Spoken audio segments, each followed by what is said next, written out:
give you a bit of an official introduction. Sarah Holmes is a wonderful, wonderful human being.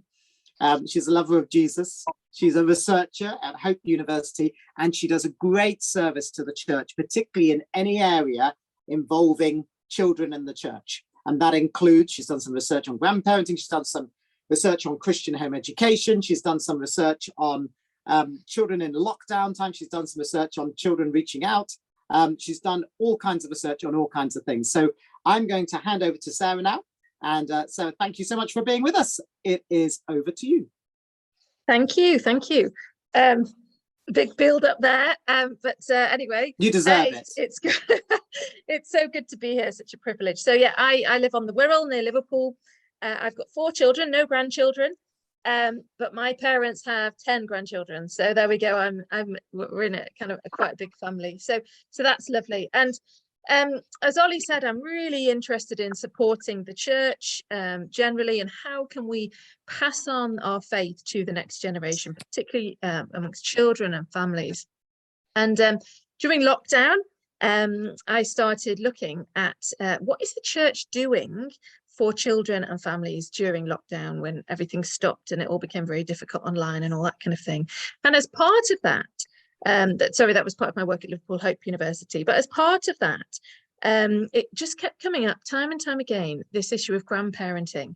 And that particularly in lockdown, as it was for many of us, things were very much intensified, weren't they? So situations that were always there before were even more strongly to the focus. And so it was a time when people were very happy often to talk about what they're experiencing and how things are going and so on. So I spoke to quite a few grandparents to say, how does it feel passing on your faith to your grandchildren? What's your experience? What's your experience in the church as a grandparent and all that kind of thing? So I'm going to draw on some of that today, just in these few minutes that I'm talking to you. And what I love about it is it was all anonymous, and so I'm not going to obviously share any names or anything like that, but it was so interesting to hear some really deeply personal stories, and to actually see some trends coming through about some of the challenges, but also some of the opportunities for grandparents. So I'm going to share some of those with you right now. I'm just going to share a few Bible verses though before we go into that. Because there are a few Bible verses which really stick out for me as I kind of look at this whole issue of how do we pass on faith to the children in our midst, whether that's in our families or in our churches or wherever that may be. And so this passage in Deuteronomy talks about these commands being given to us, passing them on, impressing them on our children, talking about them as you sit at home, when you walk around, when you lie down, when you get up. And it's very much this image of as part of daily life in an ongoing kind of continuous sort of way. This idea of God's teachings being on the door frames all around us, surrounding us and so on. So this notion of passing our faith onto our children just as part of daily life. There's not this sense of, oh, come along at 3 o'clock for an hour and we'll teach them there, and then, you know, next Monday at 2 o'clock we'll do it. You know, it's actually this sense of everyday life. And another passage which I really have always loved, this one you'll know, I'm sure, Psalms 78. We will not hide them from our descendants. We'll tell these wonders to the next generation. And then also this one here in Joshua 4. We're here in Joshua 4 all about when the people were walking through the River Jordan, and the River Jordan stopped, and they put this pile of stones there. And I find it just such a wonderful image there, this pile of stones. And the purpose of those stones there was that in the future, when the children come and say, what are these stones for? What do these stones mean? We can tell them those stories of what God did in that amazing, miraculous time. And so I think as we think about grandparenting, and passing our faith on to our children, very much this image, I love this image of what do these stones mean, or what do these images that are going on around us, what are these photos, what are these memories that you have got which tell of God's wonders, tell of God's goodness that have happened in your lives that you can pass on to your children just as part of that kind of everyday life. So that kind of frames a little bit about my sort of approach, I guess, and my sort of thinking here. But here are some stories, I guess, that people were sharing with me when I spoke to them to say, what is grandparenting like? How does it feel trying to pass on your faith to your grandchildren. And these were the main sort of different patterns that were coming through in the stories. Some people were saying they felt a bit passive. Actually, they couldn't really get very involved in their grandchild's faith life. A bit of a sort of a background involvement. Perhaps people said, well, you know, once a year we'll get an opportunity to tell them a little Bible story or to pray for them or that kind of thing. Sometimes people said, whenever they come and stay with me for a sleepover, then I can pray and read a Bible story, but otherwise I don't get a chance. So some people were talking about that sort of background involvement. However, others were very involved in faith discussions. There was just some wonderful stories coming through of how, thinking of that Deuteronomy passage of everyday life, stories of how people were just chatting, you know, walking along the road, looking at nature, and talking with their grandchild about the wonderful God who's made our creation. This was a very strong theme that was coming through about heritage, that sense that as grandparents, they were the foundation of their family's faith identity. And perhaps that wasn't often talked about, but there was a real strong sense that their children and grandchildren knew that they had a strong faith and they were people of faith. And we heard lots of stories of grandchildren phoning up their grandparents to say, oh, can you pray for me with this? Or asking tough questions of their grandparents that they didn't feel able to ask of their parents. That sense of that heritage or that foundation there.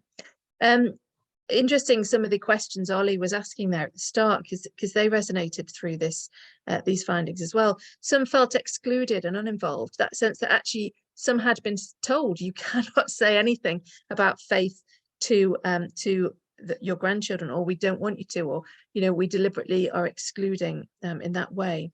Some felt lacking in confidence. Perhaps that was because they themselves had only become a Christian in later on in life and had no experience of what was it like talking to children about faith, and or for other reasons they just were not sure. And then there was others who talked about, well, we don't know what the boundaries are. Again, interesting, Ollie was asking some of those questions because some grandparents were saying, we've never actually asked if we're allowed to talk to our grandchildren about faith, but we presume we're not. And so there was that sense of uncertainty of boundaries. And so hopefully that will have started you perhaps thinking about what is your sort of place, if you like. Who are you as a grandparent? So I'm going to just show these different images here. I just plucked these ones off here. And I think they show different styles of relationship, don't they? All wonderful. And that was the one thing that all these grandparents said, just what a wonderful blessing it felt to be a grandparent, and the privilege and the joy that brought.